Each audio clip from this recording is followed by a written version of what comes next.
اعوذ باللہ من الشیطان الرجیم، بسم اللہ الرحمن الرحیم۔ واقعہ کربلا، 9ویں-10ویں محرم۔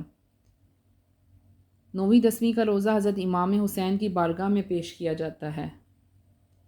رمضان کے روزوں کی طرح پہلے محرم کے بھی 10 روزے فرض تھے، اب سنت ہیں۔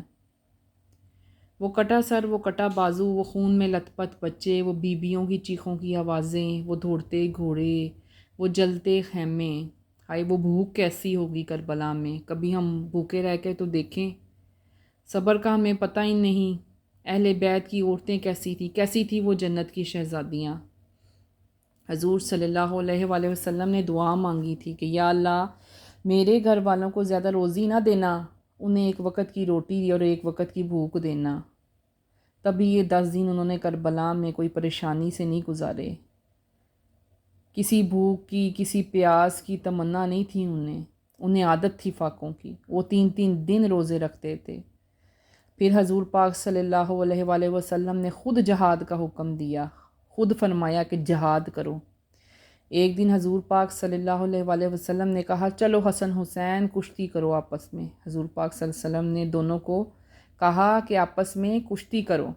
تو حسن کو کہا کہ حسن حسین کو پیچھے سے پکڑو، حسن حسین کی ٹانگیں پکڑو، حسن یہ کرو، حسن وہ کرو۔ تو یہ سب کچھ فاطمہ دیکھ رہی تھی۔ فاطمہ بولی یا رسول اللہ حسن تو آگے ہی بڑھا ہے، آپ حسین کا ساتھ نہیں دیتے۔ تو حضور بولے تو چپ کر، جو میں دیکھ رہا ہوں وہ تجھے نہیں پتہ، جو میں دیکھ رہا ہوں وہ تجھے نہیں پتہ۔ ایک کا ساتھ میں دے رہا ہوں، دوسرے کا ساتھ جبرائیل امین دے رہے ہیں۔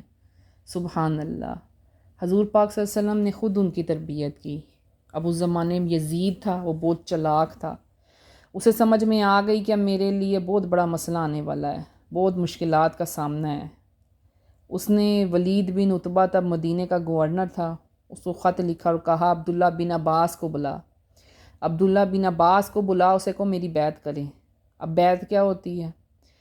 بیعت حلف ہوتا ہے کہ میں اللہ رسول کے نام پہ حلف دیتا ہوں کہ میں یزید کی اطاعت کروں گا، میں اس کے خلاف کبھی بغاوت نہیں کروں گا۔ عبداللہ بن عباس کو بلایا، عبداللہ بن زبیر کو بھی بلایا اور حضرت امام حسین کو بھی بلایا۔ ان تینوں کو بلانا ہے۔ حضرت امام حسین مسجد نبوی میں بیٹھے تھے، آدھی رات کا وقت تھا، کیونکہ آپ امامت کراتے تھے، نماز عشاء پڑھ کے ادھر ہی بیٹھ گئے۔ تو ساتھ عبداللہ بن عباس بھی تھا، عبداللہ بن زبیر بھی تھا۔ ولید نے ایک بندہ بھیجا، اس نے کہا کہ گورنر صاحب نے بلایا ہے۔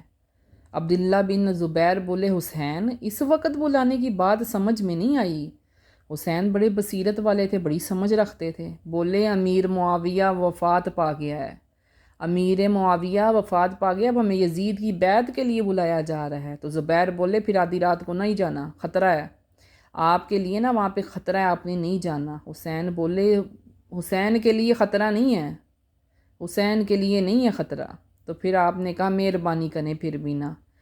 حضرت عبداللہ بن عباس اور عبداللہ بن زبیر نے 14 سپاہی نیزے تلواروں کے ساتھ تیار کیے اور ساتھ بھیجے، اور کہا کہ اگر زبردستی وہ تم سے بیعت لینے کا کہیں گے نا تو اونچی آواز سے ایک بات کہنا، یہ سب آپ کی خدمت میں آ جائیں گے۔ امام حسین 14 بندوں کے ساتھ گورنر ہاؤس پہنچ گئے، اور وہی کہا اس نے کہ امیر معاویہ وفات پا گیا ہے، اب آپ یزید کی بیعت کر لیں۔ تو امام فرمانے لگے میں چھپ کر بیعت نہیں کروں گا، مجمع لگاؤ، جمعے والے دن اعلان کرو، جو طریقہ ہے نا، جو طریقہ ابو بکر صدیق کا، جو طریقہ ہے عمر فاروق کا، جو انداز ہے عثمان غنی کا، اور جو انداز ہے مولا علی کا، سر عام اعلان کرو۔ ساری دنیا یزید کی بیعت کرے گی تو میں بھی کروں گا۔ تم مجھ سے بیعت لے کر دنیا کو کیا بتانا چاہتے ہو کہ حسین بیعت کر رہا ہے؟ میں چھپ کے بیعت نہیں کروں گا۔ تو یہ سن کر ولید بڑا نرم دل تھا، وہ اسے معلوم تھا کہ امام حسین کی شان کیا ہے، وہ جانتا تھا کہ یہ نبی پاک صلی اللہ علیہ وآلہ وسلم کا خاندان ہے۔ وہ کہنے لگا آپ نواسہ رسول ہو، مجھ پر تو یہ حکم تھا، میں کچھ کر نہیں سکتا۔ وہاں پر ایک شخص موجود تھا، بدبخت تھا بہت، عبد الملک بن مرجان۔ وہ کہتا، کان میں کہتا کہ اگر حسین تمہارے ہاتھ سے نکل گیا تو تمہارے لیے بہت بڑا مسئلہ ہوگا، اسے جانے نہ دینا، اسے بیعت کرواؤ، اسے بیعت کرواؤ یا اسے جنگ کے لیے تیار کرو، اسے کہو پھر جنگ کی تیاری کرے۔ حضرت حسین کو، امام حسین کے کانوں تک آواز پہنچ گئی تو کہنے لگے اے ابن مرجانہ، اگر تیرے اندر جرت ہے نا تو حسین کے سامنے آ کے بات کر، کانوں میں باتیں نہ کر، سامنے آ، میرے سامنے آ کے میرے سے مقابلہ کر، میں تجھے بتاتا ہوں۔ یہ کہہ کر امام حسین باہر نکلے، چلے گئے۔ پھر وہاں گئے تو انہوں نے عبداللہ بن زبیر اور عبداللہ بن عباس اور باقی سب کو اکٹھا کیا اور سارا واقعہ سنایا. پوچھا کہ اب کیا کرنا ہے؟ تو عبداللہ بن زبیر بولے ابھی مناسب نہیں ہے، ابھی حالات ٹھیک نہیں ہیں. ہم عراق سے، مکہ سے، کوفے سے لوگوں کو بلاتے ہیں، بڑی مجلس میں مشاورت قائم کرتے ہیں. تو امام حسین بولے اگر تم مشاورت قائم کرو گے نا تو ولید اور عبد المالک بن مرجان وہ تو جنگ کرنے کو تیار ہے، وہ تو جنگ کی تیاری کر چکے ہیں. تو نبی پاک صلی اللہ علیہ وسلم نے فرمایا تھا کہ ایک مینڈا ہوگا جس کی وجہ سے مدینے کی گلیوں میں خون بہے گا. میں وہ مینڈا نہیں بننا چاہتا، میں وہ مینڈا نہیں بنوں گا. تو اب انہوں نے کہا کہ پھر ہم کیا کریں گے؟ تو امام حسین رو پڑے. امام حسین رو پڑے، کہنے لگے میں مدینہ چھوڑ جاؤں گا، میں مدینہ چھوڑ جاؤں گا، میں مدینے کی حلمت پامال نہیں ہونے دوں گا. امام حسین رات کو نکلے، جنت البقیع کے پیچھے کھڑے ہو کر حضور کا روضہ دیکھنے لگے. کہنے لگے میں جا رہا ہوں، تیرے مدینے کی خیر ہو، میں جا رہا ہوں، تیرے مدینے کی خیر ہو. سارا خاندان لے کے مکے چلے گئے. حج کے ایام قریب آنے والے تھے. جب امام حسین وہاں پہنچے تو کوفے سے خط آنے لگے. کوفہ حضرت علی کا دارالخلافہ تھا، وہاں آپ کے پیار کرنے والے ڈھیروں تھے. انہوں نے خط لکھنے شروع کر دیے، اتنے خط لکھے کہ آپ نے خود 3 بوریاں بھریں، خطوں سے بھریں. ان میں لکھا تھا خط میں کہ آپ تو چھپ کر بیٹھ گئے ہیں اور یزید ہم پر مسلط ہو گیا ہے. اگر آپ نہ آئے تو ہم اللہ کی بارگاہ میں شکوہ کریں گے کہ ہماری مدد کرنے کوئی نہیں آیا. ہم شکوہ کریں گے. اب تو مجبوری ہو گئی کہ حق کی بات کرنا بعض اوقات مجبوری ہو جاتا ہے. امام حسین نے مکے میں لوگوں کو جمع کیا مشورے کے لیے. تو سب بولے حضور وہ تو بلا رہے ہیں مگر اپنے وعدوں کے وہ پکے نہیں ہیں، حالات ٹھیک نہیں ہیں، آپ نہ آ جائیں. امام حسین بولے میں دین کے خلاف غلط حکمران کو کبھی مسلط نہیں ہونے دوں گا، میں مزاحمت کروں گا، مخالفت کروں گا. آپ نے کہا کوئی بات نہیں، وہ میرے ساتھ نہ چلنے کوفے ضرور جاؤں گا. جب سب نے بہت اصرار کیا کہ مت جائیں، بہت منایا، تو اب آپ نے کہا ٹھیک ہے پھر میں کام کرتا ہوں، میں مسلم بن عقیل کو بھیجتا ہوں جو حضرت علی کے بھتیجے تھے. وہ بڑے سمجھدار تھے، سب لوگوں سے زیادہ سمجھدار، عقل مند تھے، خوبی ہر کام کو سنبھال لیتے تھے. ان کو بھیجا گیا، وہ اپنے 2 بچے ساتھ لے کے کوفے روانہ ہو گئے.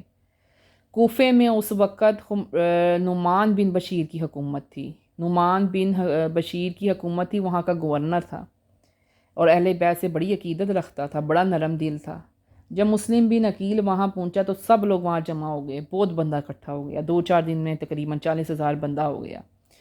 پھر یزید نے گھوڑا دوڑایا اور عبداللہ بن زیاد کے پاس پہنچ گیا. عبداللہ بن زیاد کون تھا؟ جس طرح یہ ایک صوبے کا گورنر نعمان بن بشیر تھا، دوسرے صوبے کا عبداللہ بن زیاد تھا. اس نے کیا کیا؟ وہ بہت بڑا مطلب ظالم اور سخت طبیعت کا آدمی تھا، گنڈا گیر آدمی تھا. یزید نے اسے پیغام بھیجا کہ ایک صوبے کا تو گورنر تو پہلے ہی ہے، جا تجھے میں دوسرے صوبے کا بھی گورنر بناتا ہوں، اب فوری تو کوفے فوراً پہنچ اور مسلم بن عقیل کو گرفتار کر اور جو اس کا ساتھ دے اسے بے شک قتل کر دے.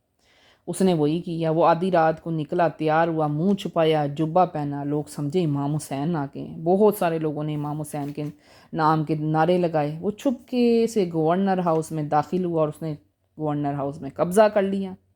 کافی لوگوں کو نقصان پہنچایا، وہاں سے ڈرایا، دھمکایا اور بھگا دیا. صبح ہونے تک اس نے حالات قابو میں کر لیے.